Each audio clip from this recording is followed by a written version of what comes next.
Ever felt like you were the dumbest person in the room? That everybody around you was using terms that you didn't understand to make you feel stupid?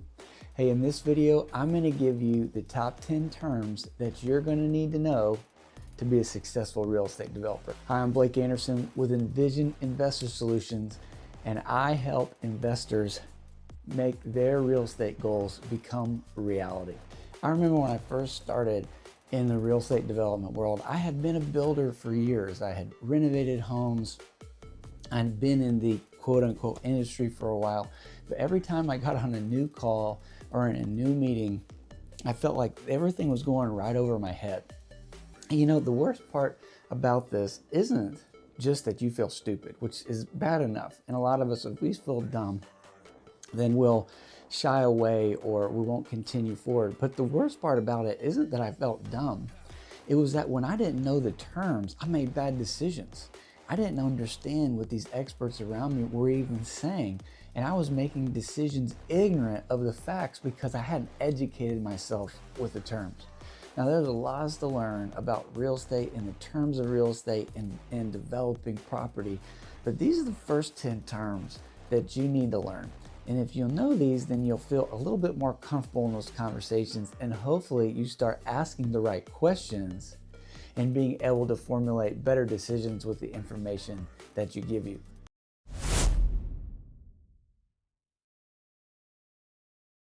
All right, term number one, SFD or SFH. You'll see this written in emails and in contracts or proposals. SFD or SFH means single family dwelling or single family home. If you're talking to someone who's a builder or in the planning department with the government, they're going to say SFD, single family dwelling. Realtors normally use SFH, single family home. You can use them interchangeably.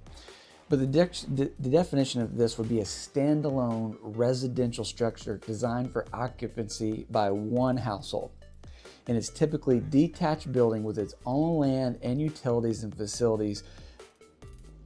So SFD is for a single family home designed for one family in one standalone building.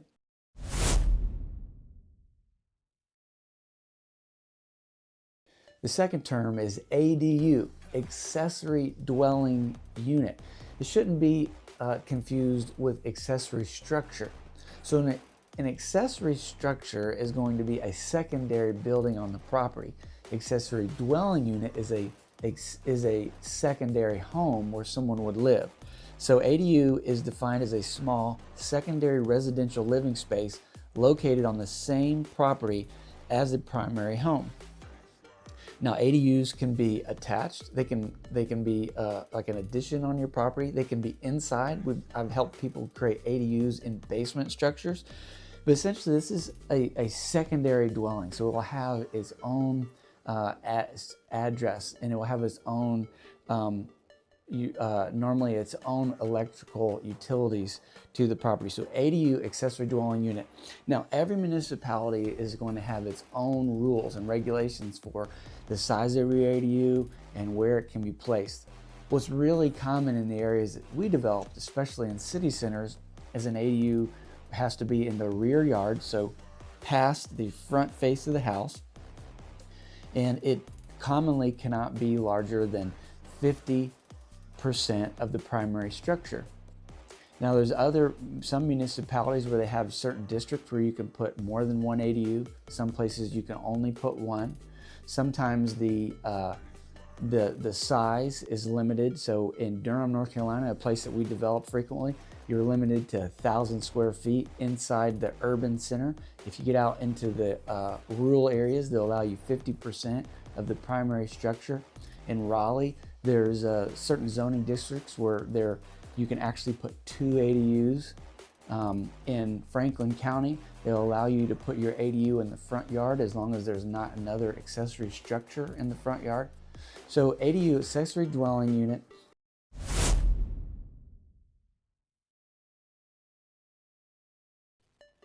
Third term that you're going to need to know is attached housing. So an attached housing is a dwelling unit that shares at least one wall with another unit on a separate land parcel, such as a townhome. So if you look at some townhomes, they would call fee simple townhomes, meaning that each townhome is on its own land, its own parcel, and the property line is right down the center adjoining wall. But an attached house is when two houses share a wall on the property line. It's an important thing to know. We're seeing now a real trend in the marketplace. You see everywhere.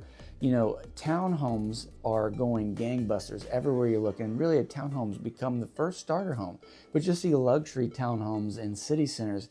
It's a way for you as a developer to get increased density on smaller parcels.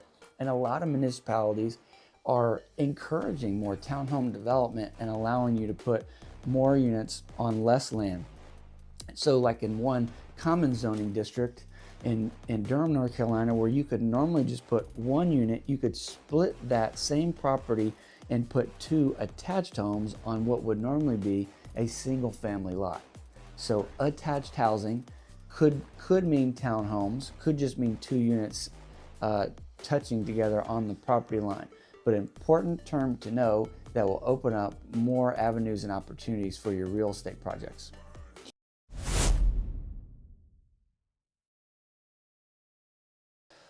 Fourth term, maybe one of the most important terms that you need to know, is UDO, or Unified Developed Ordinance.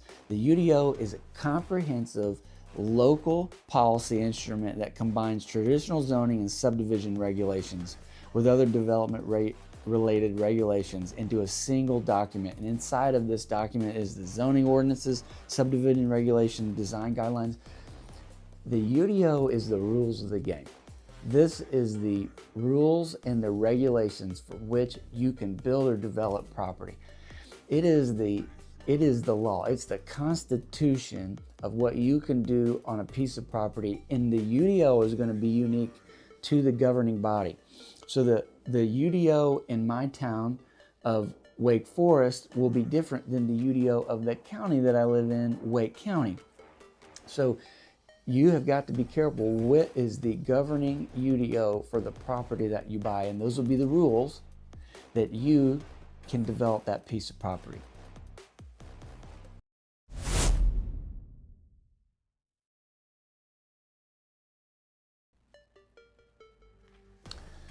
Fifth important term, riparian buffer.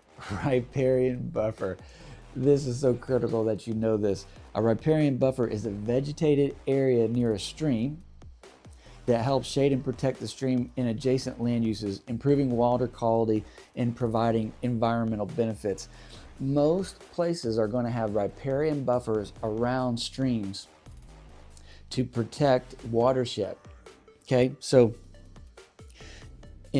some riparian buffers might be 100 feet, some might be 25 feet, some might be 50 feet plus a no-build buffer. But anywhere you find a stream or a potential stream, you're likely going to have a riparian buffer around that stream, which is going to prevent you from building, paving, or clearing inside of that limit. Now, what you got to be careful of is not just what's on your property. You might find a riparian buffer on your neighbor's property that affects what you can develop on your own property.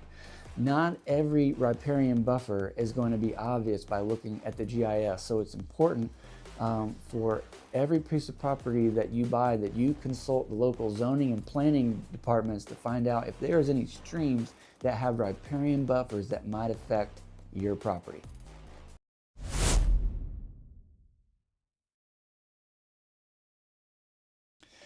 Sixth important term that you're going to need to know is setback. A setback is the minimum distance a building or structure must be set back from a street, road, river, shore, or other designated area as required by the zoning laws or regulations. Put simply, you can only build so close to a property line. And there are different setbacks on how far away you have to stay off of different property lines. Most of the time, you're going to have a different setback for your side yard as you do for the front yard, as you do for the rear yard. Riparian buffers have setbacks. Some municipalities have grading and clearing setbacks. Some might have a driveway setback. So that term setback is telling you how far away from something you have to set back without building.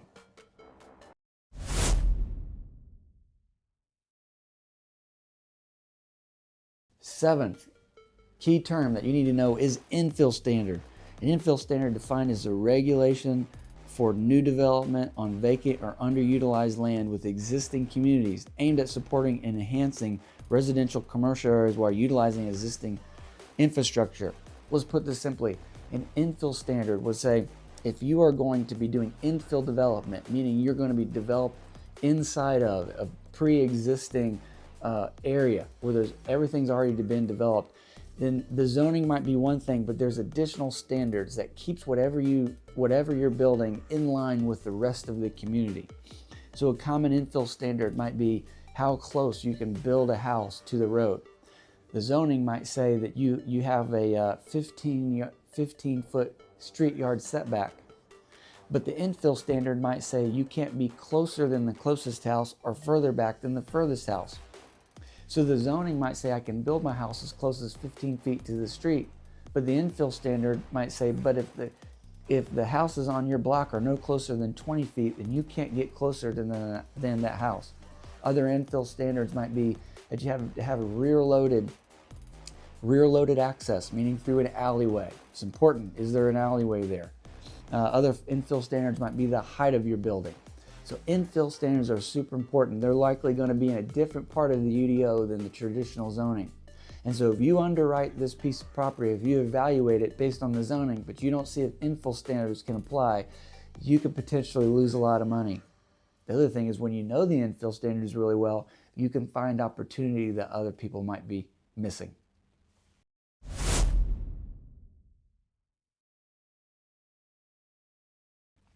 Eighth term, very related to infill standards, is overlay district. An overlay district is a special zoning district placed over existing base zones, identifying additional provisions to protect specific resources or guide development in special areas. Overlay district. So you have your zoning district, but then inside that zoning district might be a special overlay, which is going to put additional parameters or give you additional opportunity inside that district. So like in Raleigh, North Carolina, they have a transportation overlay district that allows you to put 2 ADUs, not just one. There's other parts in Raleigh where communities that put special overlay district that limits the height of a house. And so you might see these tall houses around and buy a lot thinking, oh great, I'm going to build just like them, but they've come in and put an overlay district that limits what you can do on that property. So it won't be as clear just in the zoning district. You're going to have to go a step further, like your infill standards, and see is there an overlay district that's putting additional regulations or may open up additional opportunity for this parcel.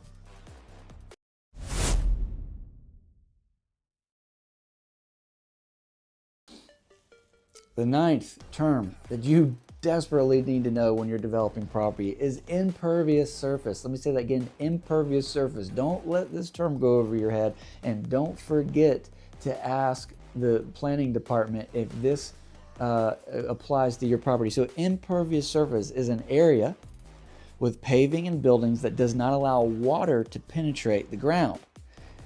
Okay, impervious surface does not allow water to penetrate the ground. Now, one of the largest constraints of a town or a municipality is its watershed, its stormwater. What's going to happen when it rains? Where's that water going to go? If you pave the entire surface of an area, the water will just keep running, has the potential to flood certain areas. One of the biggest concerns is watershed. So you'll see limitations on impervious surface. There might be a 70% impervious surface limitation, meaning you cannot pave or build on more than 70%. In critical watershed areas, you might see as low as 24% or 12%. Out in rural areas in the county where they don't have stormwater infrastructure, it might even be lower than that. So you've got to know, is there an impervious surface limitation for my lot or parcel?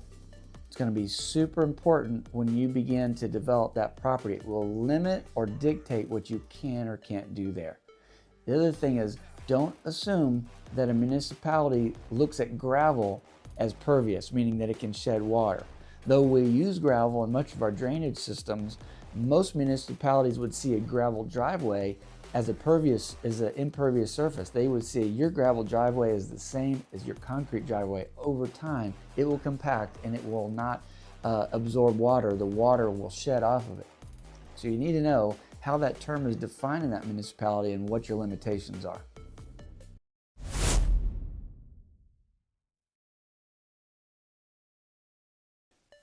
The 10th and final term for this video is site plan approval. Site plan approval. See, a site plan is going to be the part of your building plan that shows where things are going to be put on the site. Where's the building? How far away from the setbacks? Where's the driveways going? Where's the parking? Where are the trees need to be placed? Where's the utilities and the water and the sewer taps? Everything in your site plan is planned, and it has to be created when you're submitting for a building permit. A site plan approval is when you have to have your site plan approved in order to get your building permit approved. Now, there's always going to be site plan approval in the building process, but there's extra reviews called site plan approval in most areas that development over a certain amount of acreage or certain amount of subdivisions require site plan approval. Now, here's the thing that's super important to understand is different levels of site plan approval take different levels of planning. So, for instance, in Durham, North Carolina, if you have an exempt plat subdivision, then there's no site plan approval. If you do a major subdivision, it requires site plan approval and a development plan. Now, here's why this is important. If I do something that requires site plan approval, now I've got to have a civil engineer, so tens of thousands of dollars of fees. I've got fees to the city. It's going to take, could be from 6 to 9 to 12 to 24 months of review and approval. And normally what we go into site plan approval with the civil engineer, deciding how we're going to shed the water on the site, we might be planning a project with a $50,000 stormwater budget and come out the other side with a $150,000 budget because the city didn't like what the civil engineer proposed. So it's super important that you understand, is a site plan approval necessary? To what level is it necessary when you're underwriting the deal? Do you need, how much more engineering fees do you need to include in your underwriting? How much more time do you need to include in the timeline of your project? So is site plan approval required, and what is a part of that site plan approval?